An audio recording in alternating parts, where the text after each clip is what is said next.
আরে খাইতে না যে আইতে আছে ওই যে বৃষ্টি আর তুফানও তো একটা একেবারে বড় তুফান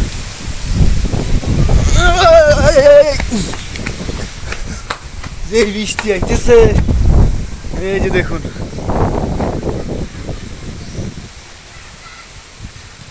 অনেক বৃষ্টি ওই যে বৃষ্টি হইতেছে দেখা যাইতেছে এই যে বৃষ্টি হইতেছে দেখা যাইতেছে এই দেখতে পাইতেছেন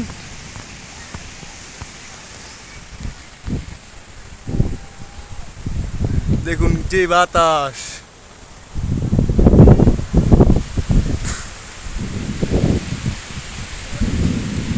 আজকে যে গরু বাজার অবস্থা শেষ হয়ে যাবো পুরা আমি চলে যাইতেছি বৃষ্টি আইতেছে এই যে বৃষ্টি আইতেছে দেখা যাইতেছে ভিডিও 1 মিনিট হলে আমি চলে যাব।